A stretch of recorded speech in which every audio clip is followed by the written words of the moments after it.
Thank you for joining us for a very special edition of the Daily Debate on Nile TV International. I'm your host, Taghreed Hussein, and today a very important discussion that comes at the wrapping up of the visit by His Excellency, President of Singapore to Egypt. We have all the honor to host with us His Excellency, Ambassador Premjith, Singapore's ambassador to Egypt, who is going to talk to us more about further enhancing bilateral relations between Egypt and Singapore, the fruits of the visit, and marking 50 years of diplomatic relations between both countries.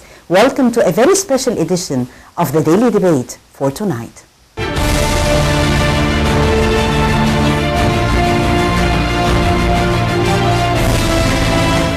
Singaporean President Tony Tam Keng Yam said that the exchange of state visits between the two presidents of Singapore and Egypt over the past year has opened up new areas of cooperation and adds impetus to bilateral relations.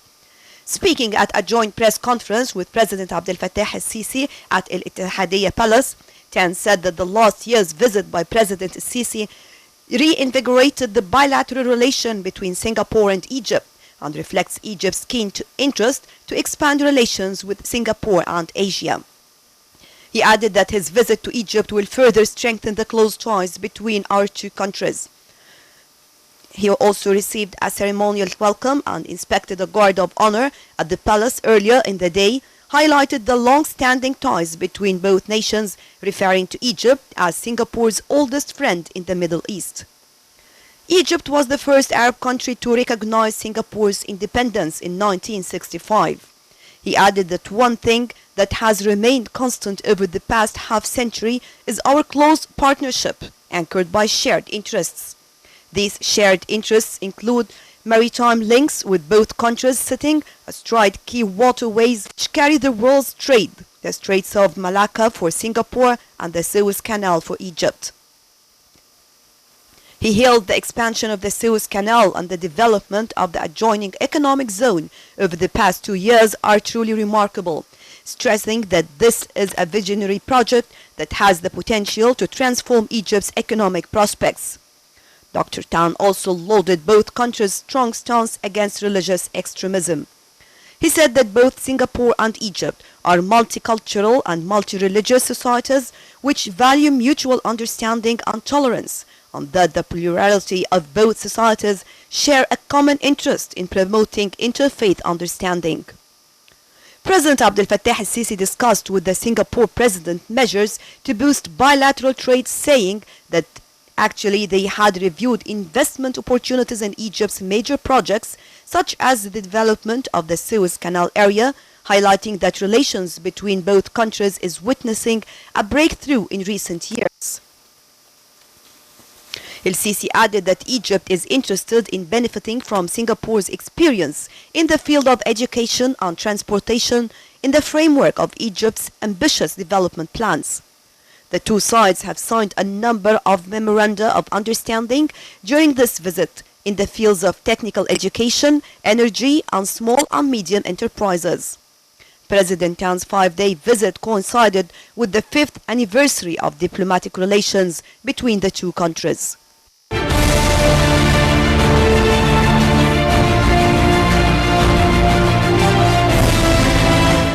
Excellency Ambassador Premjith, Ambassador of Singapore to Egypt, thank you so much for joining us on Nile TV International on the Daily Debate, on this special edition that comes while we are wrapping up a very important visit by Singapore's President to Egypt, reading 50 years of diplomatic relations and the fruits of this important visit, the timing and the recommendations as well as the fruit of the visit. I think there are 3 reasons why this visit was special. The first was when President Sisi visited Singapore last year. It marked Singapore's 50th anniversary in Singapore. And this year, we are marking Singapore-Egypt's 50th anniversary of diplomatic relations. I think what President Sisi has done is to open up new avenues of cooperation between Egypt and Singapore, and my President's visit to Egypt today is to consolidate that relationship. Second, this visit is aimed at building new trying to find new avenues of cooperation between Egypt and Singapore. And my president met with your president, Al-Sisi, your prime minister, the Grand Imam, and your Holiness, the Coptic Pope. And out of all these meetings, they found new areas of cooperation between both Egypt and Singapore. What are the new areas, Excellency, that they found? Number one, it's they want to cooperate in the area of economic development, because your Suez Canal economic zone is a key area of priority for the Egyptian government, and they are interested in getting Singapore companies to invest in the new Suez Canal economic zone. And I think there are some Singapore companies that are interested in the Suez Canal economic zone, in the area of port development, in the area of water desalination and power, and in the area of urban planning. Because as you know, aside from the Suez Canal, the Egyptian government is also interested in building a new administrative capital. And this is an area where many Singapore companies have the expertise and the knowledge to contribute to Egypt's economic development.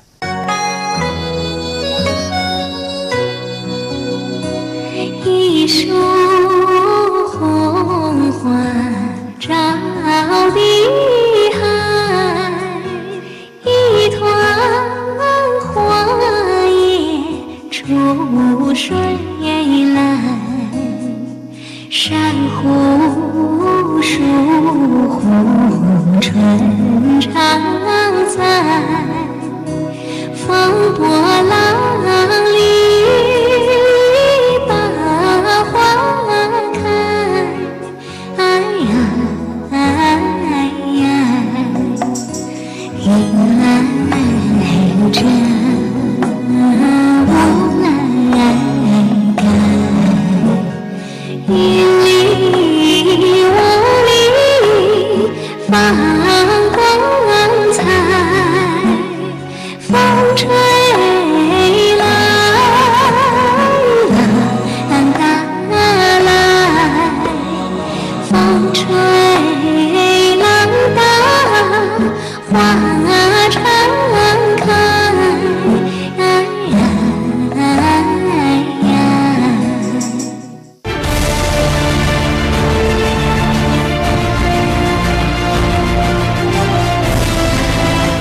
The visit comes as both countries seek to further enhance bilateral cooperation between them, and the sky's the limit if we're talking about relations between Egypt and Singapore.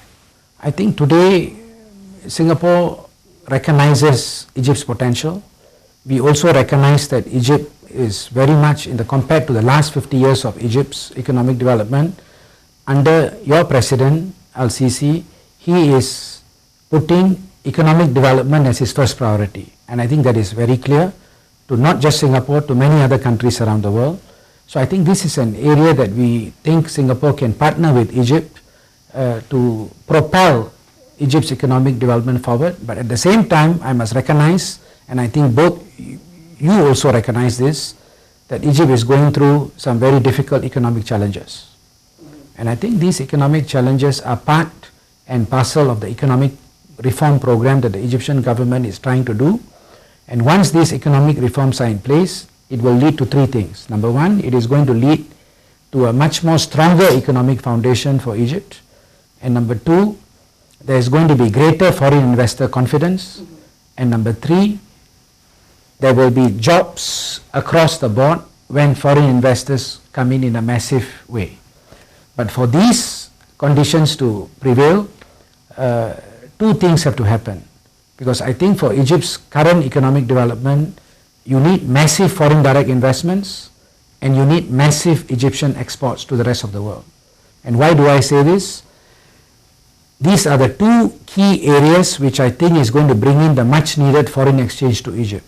The last 50 years it has been the Suez Canal revenues, Egyptian remittances from abroad, and tourism. Now all three engines of growth has slowed down. So essentially Egypt needs to find new engines of growth, and I think these two new engines of growth is going to be foreign direct investments and Egypt exports. Singapore has achieved a boom in the economy And definitely our relations are based on a sense of partnership and a win-win situation. Tell us more about the Singaporean experiment in that regard and business with Egypt. What are the most important files? I mean, today, both bilateral trade and investments between Egypt and Singapore are modest, but as you said, there is tremendous upside potential. And I think your Suez Canal economic zone and the expansion of the Suez Canal that your president has embarked on puts Egypt on the map of the global maritime of the world. And I think by expanding the Suez Canal, you have essentially sent a message to the world that the Suez Canal economic zone is going to be your key economic development project that you are going to put onto the global investment map. And I think everyone around the world is looking at what Egyptian government is going to do to create a hospitable environment for foreign investors. Now, if I can share with you what Singapore's experience has been, Singapore is a global maritime hub today. And the reason for its status as a global maritime hub is because we have made it extremely easy for foreign investors to invest in Singapore. Today we have almost 5,000 maritime companies in Singapore. We think there is potential for Egypt to do much better than Singapore and positioned Egypt's Suez Canal economic zone as a key maritime node. And why do I say this? Because Egypt's location is at the midpoint between Singapore, Asia and Europe. It is at the midpoint. But for the last 50 years, Egypt has concentrated on just being a transit passage. But President Sisi's vision is to do more than transit. And I think this is where the value-added services is really going to come from. And what Egypt does in the Suez Canal economic zone in the next 5 years is going to be critical in repositioning Egypt's global status in the economy. Repositioning Egypt's global status and this sense of potential that Your Excellency is talking about, how did this message convey itself throughout the world? How did the people in Singapore, businessmen, read this high potential of Egypt? And I know that with His Excellency the President, this time was a huge delegation that sure would read very well Egypt's potential and what Egypt has to offer. My President was accompanied by a Singapore business delegation. Yeah. I mean, some of the business members of my President's delegation are already in Egypt. Some of them are not in Egypt. So you have a mixture of those who know Egypt and those who do not know Egypt. So the group that do not know Egypt were here to try and learn where the opportunities are. But those who are in Egypt, they are fairly optimistic about Egypt's long-term potential. What are the other unconventional areas, Mr. Ambassador, that we need to knock towards?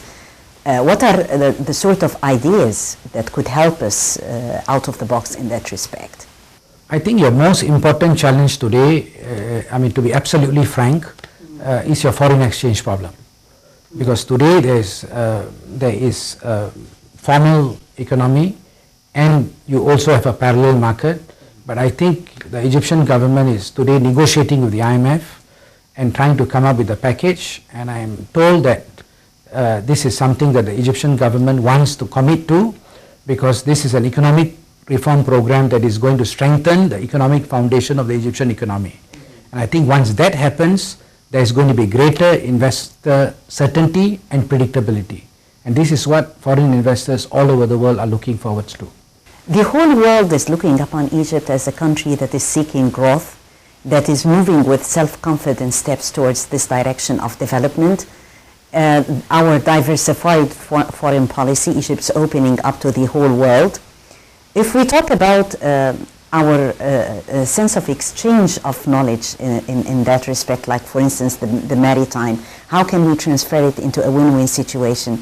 Your Excellency talked about the new Suez Canal Access Project and the whole developmental area that could grow on the sidelines. Singapore's contribution to those areas, what are they? I think Singapore's contribution today we are essentially a maritime hub, a logistics hub. And we think that we have some expertise in this particular area, which which is one of the reasons why when President Sisi went to Singapore in August and September 2015, he focused on port development because he wanted the port development to be a key focus of his visit, which is why some of Singapore companies, including Port Singapore Authority, is interested in working with Egypt to prepare and partner Egypt in its economic journey. Well, Singapore's experiment has achieved a boom in the field of economy, a win-win situation as a gate for doing business in Asia. How are we working eye to eye in that respect? I think today, as I said, in the last 50 years, Egypt was in a way looking west. But arising from President Sisi's visit in last August and September, he visited China, he visited Singapore, and he visited Indonesia. So there is a desire on the part of the Egyptian government to diversify its economic policy and move not just from the west, but he wants to not just focus on the west, but he also wants to look at the east and also to the rest of the world, where he can get the best experience around the world to bring to Egypt. Definitely, and this is going also to be done through the hands of the youth. You've seen how Sharm el-Sheikh latest conference had really focused on the potential of the youth, the potential of the youth in doing business, in decision making, and more, and hearing their vision concerning how they need to share in the future of the country. So those programs of like exchange with the youth, educational programs, vocational training, how are they in the sense of cooperation with Singapore? This is another important area when President Sisi went to Singapore last year, he wanted to focus on. He wanted to focus on primary school education and vocational training. And I think vocational training is an important area because vocational training immediately leads to tangible results between industry and the youths. I think in Egypt you have very talented people because I can see so many Egyptians that they have talent and they have skills, but it's important to match what the industry needs as well as what the universities are producing. Yeah, prepare them for the labor market. Exactly. So I think there is a recognition on the part of this government to try and do a better matching of the needs of the industry and the type of graduates that are coming out from the polytechnics, from the technical institutions and from the universities of Egypt. But as you know, education does not deliver in 1 to 2 years. You want to do educational reform, Singapore's own experience suggests it takes 10 to 15 years to see results. How did you start, Excellency, concerning the educational development experiment in Singapore and the fact that it didn't yield the results throughout the very first years? How did this reflect? How was its reception in the community? To be absolutely frank, when Singapore became independent in 1965, we have no means, we have no resources, and therefore we decided that we were going to work with businesses. So our first model of vocational education was to basically work with big Singapore companies and foreign companies to set up industrial training centers. So the government worked with big companies in Singapore to create training centers so that they can train Singaporeans to be more, their skills can be more relevant for the industrial needs. That's how we started.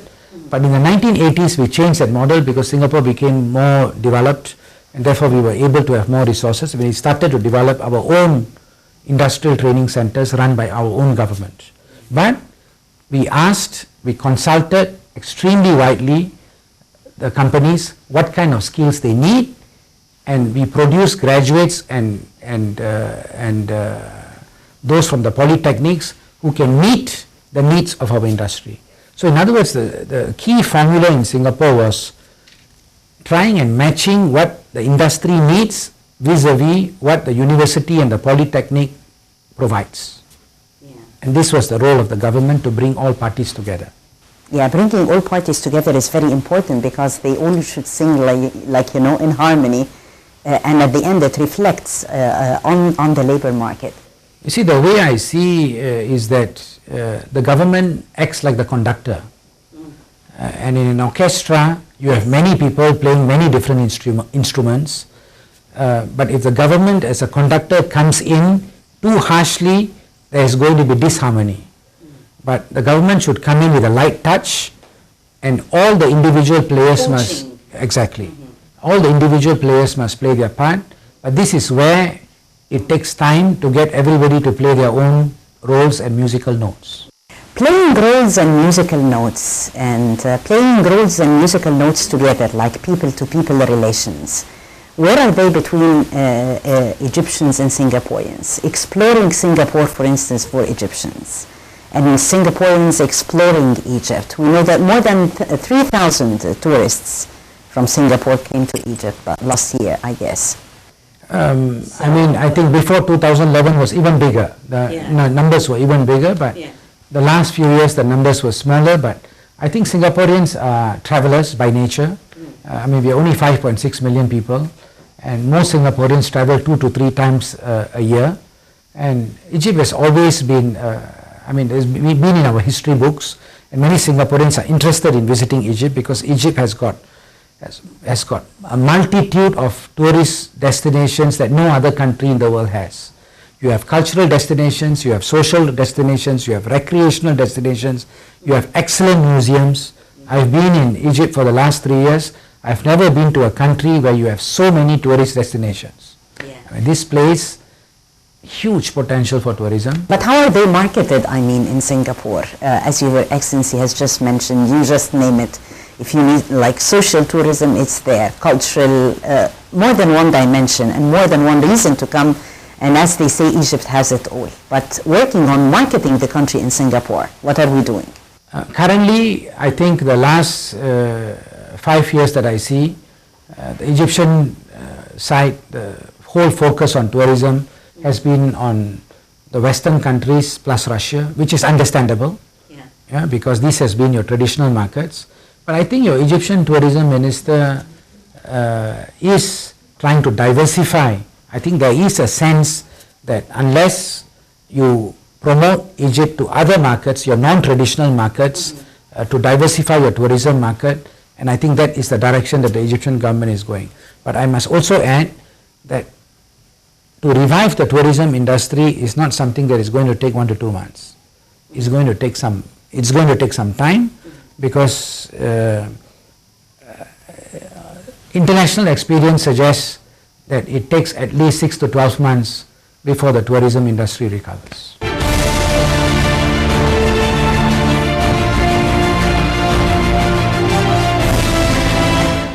During his 5-day visit, Singaporean President met with Grand Imam of Al-Azhar, Sheikh Ahmed Al-Tayyib. Sheikh Ahmed Al-Tayyib stressed the deeply rooted Egyptian-Singaporean relations that were established 50 years ago. At his meeting with visiting Singaporean President Tony Tam, Tayyib voiced his appreciation for Singapore's experience, which achieved great economic and technological progress, placing the country on top of Asian tigers. He pointed out that Al-Azhar has good relations with Singapore through its envoys and scholarships provided for Muslims there. He said that Al-Azhar is keen to provide full care for Singaporean students in the top Sunni Islam institution that seeks to spread the moderate teachings of Islam. On his part, President Tan expressed Singapore's appreciation for the continued support by Al-Azhar for the welfare of Singaporean students. President Tan noted the important role played by Al-Azhar University in training Singaporean Muslim leaders. The Singaporean President and the Grand Imam had a useful exchange of views on countering religious extremism and the importance of promoting interfaith dialogue, where they discussed how both countries can promote religious tolerance and understanding. Following his meeting with the Grand Imam, President Tan visited the Al-Azhar Observatory for Foreign Languages and was briefed on its work in countering extremist teachings online in 9 languages. Later this evening, President Tan will be the guest of honor at a graduation ceremony for 47 Singaporeans studying at Al-Azhar University and a reception for the Singaporean community in Egypt. In all, 240 Singaporeans, about 80% of the 292 Singaporean students in Egypt, study at the university. Tan said that most of Singapore's Muslim religious leaders are graduates of Al-Azhar, the highest seat of Sunni Islamic learning. Singapore is a very diverse and young country. It has many languages, religions and cultures, and racial and religious harmony is regarded by Singaporeans as a crucial part of Singapore's success and played a part in building a Singaporean identity.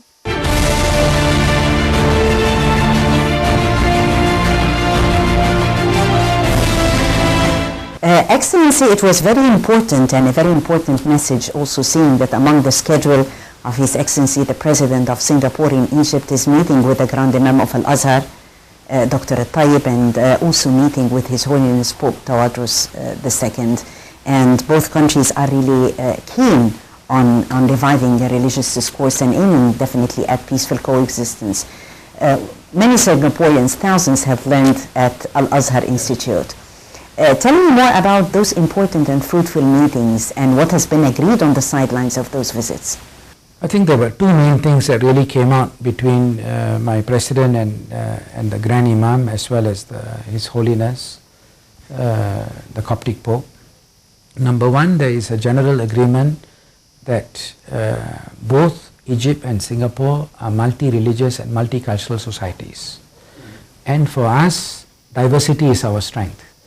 This is the same for Egypt, and this is also the same in Singapore. That's the first. The second is, we do recognize that there are challenges that we need to deal with. There are some things that we can't control. For example, the Internet of Things. There are a lot of things that goes on the Internet that the government cannot control, which are some radical ideas that takes place in the cyberspace. Egyptian government and the Egyptian Al-Azhar, as well as the other interfaith groups, also in Singapore, they are all trying to cope with it. We all have different approaches, but ultimately our goal is to make sure that our community is insulated from some of these influences. It's a challenge. It is not something that we have answers to, but this visit has allowed us to exchange perspectives between the Grand Imam and the Coptic Pope and our President, and compare notes and see how we can learn from each other. How can we learn from each other, Mr. Ambassador? Number one, I think, in the case of Singapore, we recognize our limitations. Al-Azhar to us is the global center for mainstream moderate Islam. And my President visited the Al-Azhar's Foreign Observatory, and we have not seen anywhere in the world where you have a center that monitors 24 hours all the websites around the world to see what kind of views are out in the cyberspace, and Al-Azhar proactively counters some of these radical views that's out there. Now, Singapore is not able to do this, and therefore we are grateful that Al-Azhar and Egypt is doing this, because they are not just doing this to inoculate their own society from some of these radical ideas. They are doing it to the world. They are, in fact, what they are doing, it benefits the rest of the world. Right. Benefiting the rest of the world requires also a sense of coordination in the sense of combating terrorism. How are we seeing eye to eye in that far? I think where Egypt and Singapore is concerned when it comes to countering terrorism, there is general coincidence of interest, especially in the area of countering both the ideology of radical ideas as well as in terms of not just focusing on the religious part, but we also recognize that there is another dimension, which is the social and the economic side. So you have to tackle extremism in a holistic manner. You can't just focus on one part, on the security part, but without really tackling on the ideological part, or even trying to bring in the family. Because in Singapore we have a system where we think that unless you bring in the family and the social circles, you are not going to be able to defeat radical ideologies head on. Bringing about the social factor in Egyptian families and the Singaporean families as well, is there a program that would make them both interact? Is there a program that is working more on the people-to-people ties? In Singapore, we have a different approach. In Singapore, we have a religious rehabilitation group. In other words, when we find someone that is radicalized, we it is not the government that does the counseling, but we get religious counselors to come in and speak to them, and so that it is done at a religious level between one person that is radicalized and between another person who knows the religion. Now in Egypt, I understand that you also have interfaith initiatives. For example, you have the family house, the Beit al-Aila, where you have the Coptic Pope and the Grand Imam. Both of them are co-chairs, and they take turns to chair this forum. And whenever there are problems, they come in and they try and mediate and try and make sure that there is a solution that meets the needs of the society. And I think the lesson that we learned from Egypt today, and I think this is an important lesson that we take away from back to Singapore, is that unless you bring the religious leaders together, you are not going to filter down the message to the people. And I think Egypt has a successful model. They have done it at the religious leaders level, and now there's a desire to bring it down to the people level, and this is something we are also trying to do in Singapore. More than one message with the delegation of the President as he arrives back home in Singapore. The impressions of the visit concerning doing business in Egypt, the potential that Egypt offers. What did they tell you, Mr. Ambassador, at the end while we were wrapping up the visit? There were two big messages. Number one is that the Egyptian government is committed to an economic reform program. The economic reform program is bold. There's many projects and many opportunities for foreign investors, including Singapore companies. That's the first message. And the second message is that Egypt is determined to turn around its economy, and they want to diversify their economy and build economic partnerships with the rest of the world, especially Asia and Singapore. I think these were the two key messages. And your president was extremely clear. And that was a turning point, the 2015 visit by the president. He saw things firsthand. And in my view, Egypt and Singapore relations achieved a breakthrough because your president saw things firsthand. And there's nothing like seeing things firsthand and coming back and telling us what are the areas of cooperation that you need. And your president identified 3 areas. First was port development, second was water desalination and power, and the third area was education. And this visit went beyond these 3 areas to include information communication and technology, to include urban planning because of your new administrative capital. So we have come up with, he went to Singapore with 3 areas. When my president came to Egypt, we have now expanded to 6 areas. That's great. Talking about doing business in the field of energy as well, it's considered to be a very important field to talk about, and also water desalination. How did it go in those 2 files? Yep, these are 2 important areas which I think that Singapore has some expertise. There is a Norwegian and Singapore company based here involved in liquefying gas and contributing to Egypt's electricity grid. Second area is water desalination, and this was something very close to Egyptian government's heart, because when President Sisi visited Singapore in August and September, he visited our desalination and power plant. And our plant in Singapore is integrated, it's water desalination and power. Egyptian government is looking at the model very closely, and they are trying to analyze and come to a conclusion whether this is a model that it's going to contribute to them, or they are looking for a different model. We are not sure, but they are currently in the process of evaluating whether this model is suitable for Egypt's economic growth. If it is, something will be done. If not, we will find other areas of cooperation. And what do you think could be taken from that experience that would suit the Egyptian experience meantime? In our view, there's one thing I must tell you about Singapore: we have no water. We are not blessed with the River Nile as Egypt. All our water needs when we first became independent were imported, but we came to the conclusion that we needed to generate our own sources of water. So today we have many different taps. We do water desalination as one source of diversification. We collect rainwater, we recycle water, we also do wastewater treatment. So we have many different sources of water today. And we think in the case of Egypt, 90% of your water comes from the River Nile, And the way forward for Egypt is to diversify your water sources, and you cannot ignore water desalination. So we think this is a strategic area your president has identified, and we are prepared to work with him in this particular area. Excellency, talking about cultural ties, very important, meantime definitely is also the role that the soft power plays. Egypt exemplifies soft power in the Middle East. I mean, for us, if there is any country that exemplifies soft power in the Middle East, whether in the arts, whether in the culture, it's Egypt. I mean, everywhere in the Middle East you go to, you see Egypt artists, whether it's culture, whether it's film, it's Egypt. And I think in the case of Singapore, where we find the people to people and the cultural ties that there is a lot of potential is for us, it's through Al-Azhar.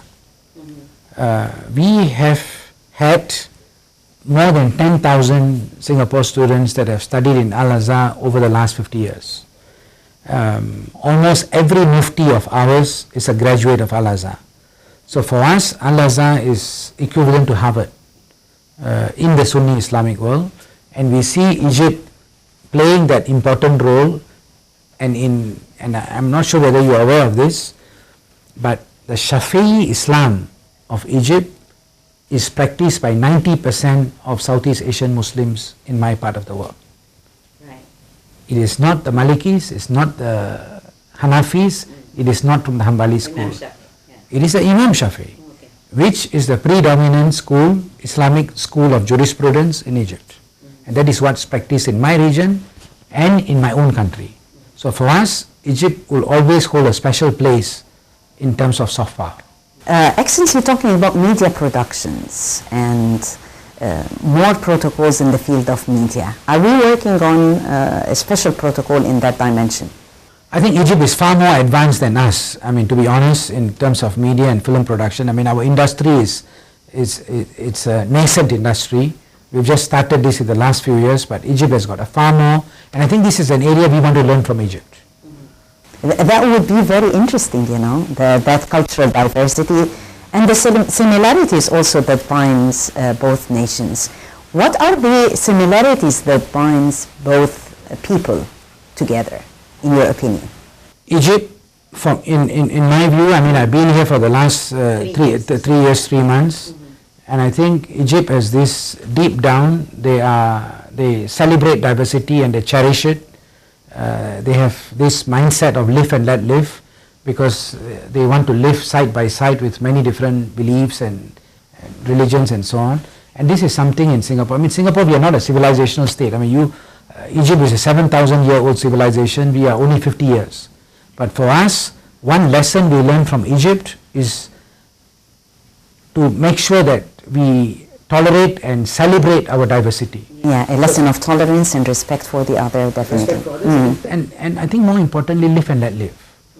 Because Singapore, we have Christians, we have Muslims, we have Hindus, and we have Christians. We have others, which are the Eurasians, the Buddhists and so on. So for us, there is no way except peaceful coexistence of other beliefs. And I can tell you, one of my president's key takeaways from Egypt is this, because he met Your Holiness, the Coptic Pope, he met your Grand Imam, and he got the same message: we are first and foremost Egyptians. And my president believes deep down that Egypt is a unique country. It is the only country that he has been to that celebrates diversity, and everybody sees themselves as Egyptians first, and they're religious. Marketing this example, this unique example to the world. Exactly.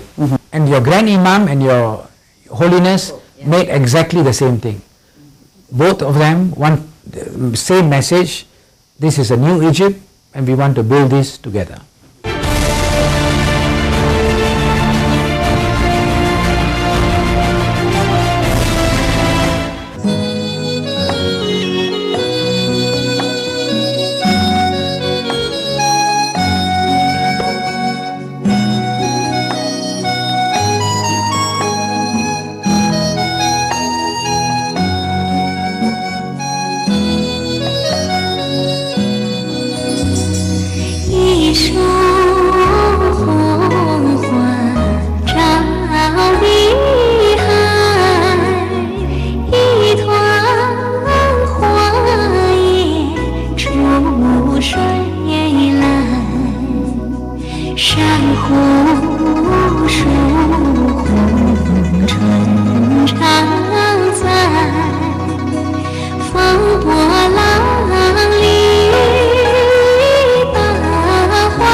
光彩，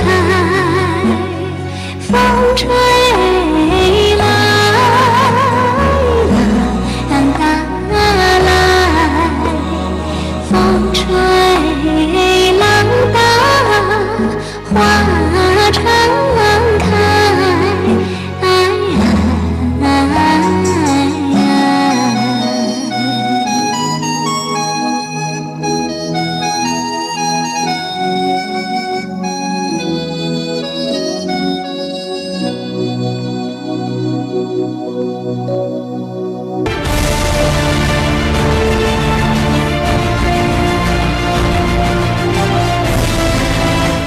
The potential that New Egypt offers and the priorities that Your Excellency is going to work on after wrapping up this visit, what do you think are your set of priorities? Are we working more business this time?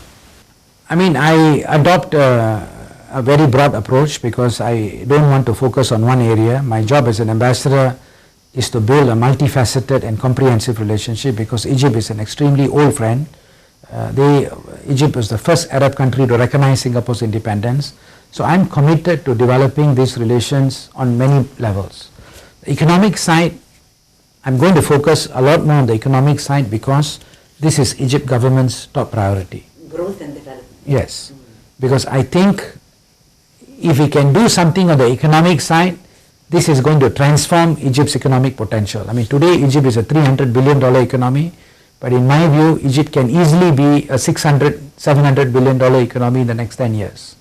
But certain conditions have to be met, certain reforms have to be met, and your whole capacity and capability in terms of boosting your economic performance have to be pushed up at a much higher level, which your current government is committed to do. This sense of commitment on behalf of the government, which Singapore really feels, how are we like seeing eye to eye on more important files in an unconventional means of cooperation? We talked energy, business, tourism, respecting cultural diversity and peaceful coexistence concerning religious discourse. What more, Mr. Ambassador? I think on the international level, we also have very good cooperation because if I look at the last 50 years, Egypt and Singapore have excellent cooperation in the multilateral forum. Egypt supports almost all of our Singapore's international candidatures, and Singapore too supports almost all. I mean, we were the first Asian country to support Egypt's candidature in the UN Security Council, for example. And you being a member of the ASEAN definitely is going also to be a gateway for. Exactly, and I think just last month in September, Egypt has signed on to the Treaty of Amity Cooperation of ASEAN, and that is the first step of Egypt to wanting to have much closer relations with ASEAN, and we welcome that. So our whole relations between Egypt and Singapore is not just at a bilateral level, but it has moved into the regional as well as global level. How is this mission different, Mr. Ambassador? 3 years in Egypt. Definitely you were on other missions before. I was previously in Southeast Asia. I was Singapore's ambassador in Cambodia. But compared to Egypt, I mean, Egypt has been more challenging because I came 9 days after the revolution, I mean on the 13th of July in 2013. So I've seen Egypt go through many difficult challenges, but I think the Egyptian people have got one thing that not many countries have, which is resilience. They have been able to cope with adversity, from adversity to adversity, and they are not going to. Persistent. Number one, they are persistent, but number two, they are determined to move towards a higher level of economic development. I think they are losing patience over that means they want economic development, they want better jobs, they want more jobs, they want their people to go to better schools, they want to see educational reform. So there is a certain level of impatience amongst the people, which the current Egyptian government is trying to deal with. Yeah, they understand. Excellency, talking about the follow-up committee that is going like to follow what has been achieved during Singapore's president visit, And how about the recommendations, following up on the recommendations, the upcoming meetings, how will it go? Arising from this visit, I think there will, for all state visits, there will usually be follow-ups. We have identified, both sides have identified certain areas, as I mentioned, that on the economic side, also on the interfaith side. We have come up with some initiatives with Al-Azhar. We want to do more. We want to learn from Al-Azhar. On the social side, as well as on the cultural side, we also want to build greater linkages. But I want to draw your attention to, there is a special edition by Al-Aram Al-Bayt. Now, this is a magazine that was prepared by Al-Bayt magazine, by the entire Egyptian team. They went to Singapore 2 weeks ago, and they have seen Singapore through Egyptian eyes. And I think this is a magazine, I've gone through this the last 2 to 3 days, and I myself am now seeing my country in different eyes. Both sides have come up with some new areas of cooperation, because when my president had a meeting with the Prime Minister, they had focused on not just what the 3 areas that I mentioned, port development cooperation, water desalination and education. I think during the meeting with the Prime Minister, he was also interested in urban solutions. He was also interested in information communication and technology, and more importantly, cybersecurity. Because cybersecurity is one area where, as you move towards building smart nation and smart cities, you cannot develop a real city without making sure that the environment is secure. So I think this is another area where we think that we have opened up a new area of cooperation, but it's the beginning. That's the whole idea of a visit at the highest level, to open up new areas and for us to follow up. Excellency Ambassador Premjith, Ambassador of Singapore to Egypt, thank you so much for joining us on the Daily Debate on that special edition while we are celebrating 50 years of relations, and that comes while wrapping up a very significant visit by His Excellency, the President of Singapore, to the country, meeting with President Abdel Fattah el-Sisi and seeing eye to eye with Egyptian officials concerning more than one important topic, and further taking relations into further horizons of cooperation. Thank you, Excellency, so much. Dear viewers, thank you so much for joining us on Nile TV International. That was our special edition on the Daily Debate, our exclusive interview on the debate with His Excellency, Singapore's Ambassador to Egypt, Ambassador Premjith, where we tackled and discussed more concerning 50 years, celebrating 50 years of diplomatic relations between both nations, Egypt and Singapore, forward ever.